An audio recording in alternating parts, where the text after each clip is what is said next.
यदि आप सीटेट 2023 का फॉर्म भर चुके हैं या भरने के इच्छुक हैं तो ये वीडियो आपके लिए है।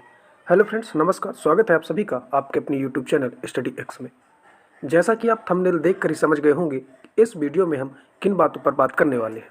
सीटेट जुलाई 2023 की हम संपूर्ण जानकारी इसमें देंगे। फॉर्म कौन कौन भर सकता है, कब तक भरा जाएगा और बिना कोचिंग के कैसे सीटेट परीक्षा को आप आसानी से पास कर सकते हैं। चलिए फ्रेंड्स, बिना समय बर्बाद किए हुए सीधे टॉपिक की ओर चलते हैं। सीटेट जुलाई 2023 के पहले पॉइंट की बात करते हैं कि फॉर्म कब तक भरा जाएगा। तो फ्रेंड्स, ये समझ लीजिए कि पहले जो सीटेट हुआ करता था तो वह ऑफलाइन परीक्षा हुआ करती थी, लेकिन अब वो क्या है, अब वो सीबीटी यानी कि कंप्यूटर बेस्ड टेस्ट हो चुका है। ठीक फ्रेंड्स, इसके बाद 27 अप्रैल 2023 से इसके फॉर्म स्टार्ट हो चुके हैं। लास्ट डेट क्या है फॉर्म की, रजिस्ट्रेशन की और फीस पेमेंट की भी, यानी कि पूरा फॉर्म सबमिट करने की लास्ट डेट है 26 मई 2023। यानी कि आज ये जब वीडियो बनाया जा रहा है तो आज कौन सी तारीख है, 19 तारीख। यानी कि अभी भी आपके पास कितना समय है, एक हफ्ते का समय, यानी कि 7 दिन है। तो यदि आपने फॉर्म नहीं भरा तो आप फॉर्म जरूर भर ले। एग्ज़ाम कब होगा इसका, एग्ज़ाम इसका जुलाई या अगस्त में संभावित माना जा रहा है और सीटेट अपना जुलाई अगस्त में एग्ज़ाम करवा ही लेती है। ठीक है फ्रेंड्स, तो इसमें फॉर्म से रिलेटेड इतनी ही बातें। बाकी आपको फॉर्म भरना है तो कैसे भरना है, अगर उसमें कोई चीज़ नहीं समझ में आ रही तो आप यूट्यूब पे सर्च करके देख सकते हैं। इसके बाद आगे देखेंगे, आगे क्या है कि इस फॉर्म को कौन कौन भर सकता है। फ्रेंड्स, यदि आप बीएड, बीटीसी, बीएलएड, डीएलएड या किसी भी शिक्षण संस्थान जैसे टीचर्स की जो ट्रेनिंग करवाते हैं, जो भी कॉलेज वगैरह, तो अगर आपने वहाँ एडमिशन ले लिया है तो आप इस फॉर्म को डाल सकते हैं। जैसे कि यानी कि कोई बाध्यता नहीं है कि आप first semester, second semester, third semester ऐसे वेट करिए या लास्ट सेमेस्टर में या पास आउट होने के बाद आप फॉर्म डालें, ऐसा कुछ नहीं है। यदि आपने एडमिशन ले लिया है, आप फर्स्ट सेमेस्टर में भी हैं, तब भी आप फॉर्म आसानी से डाल सकते हैं। इसके बाद सीटेट एग्ज़ाम में आपको पास होने के लिए जनरल को 90 नंबर, यानी कि जो बिना कैटेगरी वाले लोग हैं जनरल वाले, तो उनको 90 नंबर। ठीक है, ये 150 का पेपर होता है, 90 नंबर उनको लाना होता है। इसके बाद जो कैटेगरी वाले हैं उनको 82 नंबर, यानी कि 82 नंबर अंक लाना अनिवार्य होता है। और यही आपका मतलब पास होने के लिए नंबर निर्धारित किए गए हैं। और यदि आप एक बार इसे पास कर लेते हैं तो आपको इसे बार बार देने की आवश्यकता भी नहीं होती, क्योंकि इसकी वैलिडिटी काफ़ी ज़्यादा है। अगला पॉइंट आता है कि सीटेट एग्जाम का नेचर कैसा है। फ्रेंड्स, नेचर का मतलब इसकी प्रकृति कैसी है, क्या क्या आता है इसमें, नेगेटिव मार्किंग है नहीं है, टाइम कितना है, ये सारी चीज़ें। तो ये 150 नंबर का पेपर होता है, 2.5 घंटे का समय होता है। ऑनलाइन मैं आपको बता ही चुका हूँ कि ऑनलाइन मोड में आजकल एग्जाम होता है। नेगेटिव मार्किंग इसमें नहीं होती। ठीक फ्रेंड, सब्जेक्ट इसमें कितने होते हैं, 5 सब्जेक्ट होते हैं। पहला CDP यानी कि चाइल्ड साइकोलॉजी जिसको बोला जाता है, आप हिंदी में बाल विकास बोलते हैं। हिंदी आपका होता है, मैथ होती है, EVS होती है। इसके बाद आपका एक लैंग्वेज होता है। लैंग्वेज में आप संस्कृत, इंग्लिश या अन्य भी सीटेट में बहुत सी भाषाओं का प्रचलन होता है। आप उनमें से कोई भी एक भाषा चूज कर सकते हैं। ठीक फ्रेंड, अब इसमें जो भी सब्जेक्ट है, 5 सब्जेक्ट है, प्रत्येक सब्जेक्ट कितने नंबर का, 30 नंबर का होता है। अब 30 नंबर में 15 नंबर की पेडागोजी और 15 नंबर का कंटेंट आता है। ठीक, तो 75 नंबर की हमारी हो जाती है पेडागोजी और 75 जो होते हैं तो वो सब्जेक्ट से, यानी कि 15-15 सबसे मिला के सब्जेक्ट से, कंटेंट से नंबर आते हैं। अब इसके बाद फ्रेंड्स बचता क्या है, अब इसके बाद बात की जाती है कि हम जो है बिना कोचिंग के इसको कैसे पास कर सकते हैं। फ्रेंड्स, किसी भी छात्र के अध्यापक बनने की ये पहली सीढ़ी है, इसलिए इसे विशेष ध्यान देकर अपने आगे की राह को आसान किया जा सकता है और इसे पास करते ही शिक्षक बनने के अधिकांश रास्ते खुल जाते हैं। तो अब देखें कि बिना कोचिंग के इसको कैसे पास किया जा सकता है। फ्रेंड्स, इसमें मैंने बताया कि सबसे ज़्यादा जो वेटेज होता है तो किसका होता है, पेडागोजी का होता है। यानी कि ये यूपी टेट की परीक्षा से काफ़ी अलग होता है। यूपी टेट में हमारे क्या होता है, यूपी टेट में हमारे फैक्ट बहुत ज़्यादा पूछे जाते हैं, लेकिन इसमें फैक्ट नहीं, ये पूरा अंडरस्टैंडिंग पे बेस होता है। अब 75 नंबर की अगर पेडागोजी आती है और ये अगर पेडागोजी पे आप कमेंट कर ले जाते हैं तो 75 से मान लीजिए कि आप 75 नहीं पूरे सही भी कर पा रहे हैं तो 70 क्वेश्चन आप यहाँ से सही किए जा सकते हैं। इसके बाद बाकी जो कंटेंट है तो वहाँ से आराम से नंबर लाए जा सकते हैं। फ्रेंड्स, तो पेडागोजी के लिए मैंने जहाँ तक अभी तक देखा है तो जो रोजगार विद अंकित चैनल है, ठीक है, उसमें टीचिंग रोजगार विद अंकित करके एक चैनल है, तो वहाँ पे एक मैम पढ़ाती मनु राठी। ठीक, तो मनु राठी जो मैम पढ़ाती हैं तो मैंने देखा है कि उन्होंने पेडागोजी लगभग सारे सब्जेक्टों की पेडागोजी पढ़ाई हुई है।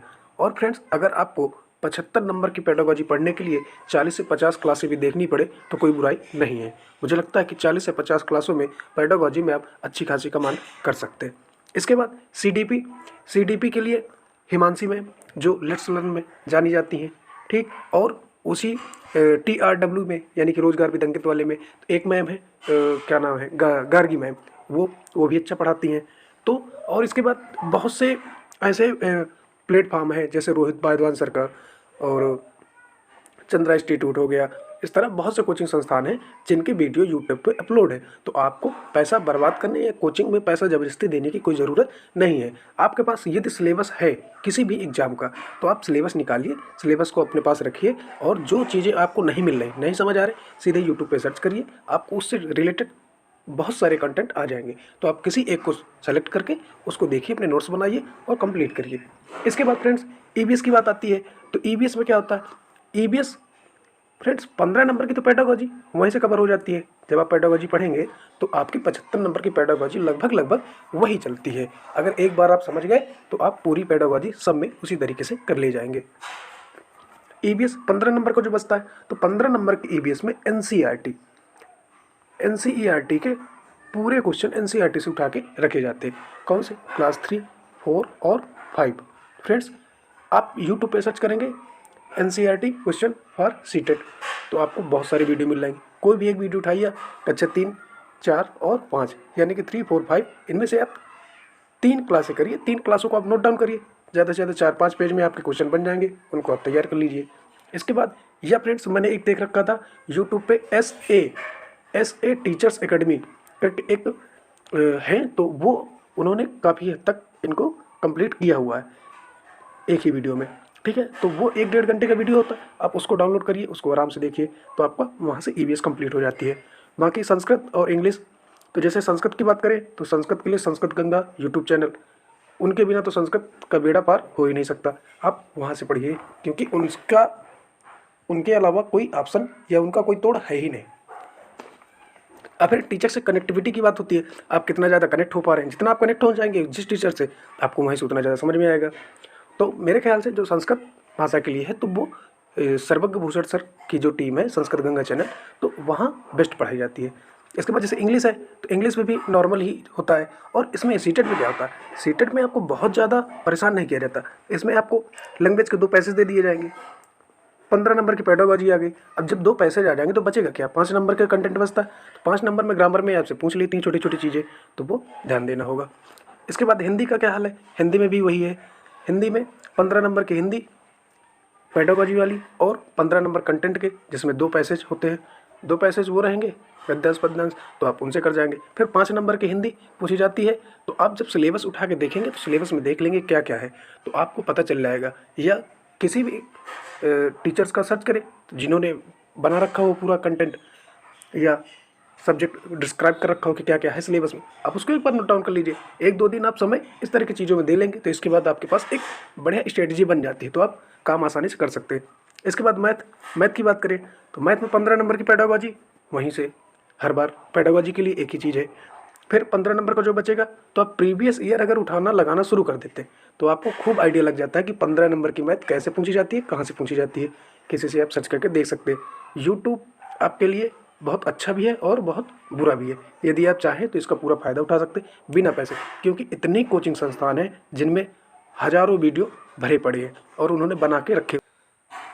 आपका मैथ का काम खत्म हो जाएगा। इसके बाद अगर प्रीवियस ईयर, देखिए ये पेपर ऐसा पेपर होता है कि ये काफ़ी लंबी पेपर होता है। यदि आपका एक बार इसमें अंडरस्टैंडिंग बन गई और आप पेपर को पूरा अटेम्प्ट कर ले गए तो ये मान लीजिए कि आपका स्कोर निश्चित तौर पे अच्छा होने वाला है। और यदि आपने प्रीवियस ईयर नहीं देखे या एक साथ बैठ के एक टाइमिंग में आपने पूरा पेपर एक बार सॉल्व करने की कोशिश नहीं की तो निश्चित तौर पे जब आप पेपर देने जाएंगे तो आपके बहुत से क्वेश्चन ऐसे होंगे जो आप छोड़ के आ गए होंगे, क्योंकि आप पूरा टाइम ही मैनेज नहीं कर पाएंगे। इसलिए टाइम मैनेजमेंट प्रीवियस ईयर से, और जो पेडागोजी है, कंटेंट है, वो सारी चीज़ें प्रीवियस ईयर से काफ़ी हद तक कन्फर्म होंगी।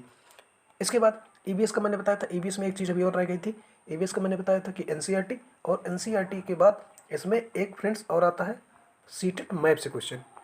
तो मैप वाले क्वेश्चन एक क्वेश्चन आप जरूर देख ले तो वो आपका फाइनल हो जाएगा। इसके बाद सीटेट में कुछ खास नहीं है, आपको बस लगातार 1 महीने 1.5 महीने देख लेना है। सबसे ज़्यादा ध्यान देना है आपको पेडागोजी में। इसके बाद कंटेंट में थोड़ा थोड़ा आप ध्यान देंगे तो आप आराम से सीटेट 90 क्या 100 क्या 110 120 नंबर तक आराम से पास करेंगे।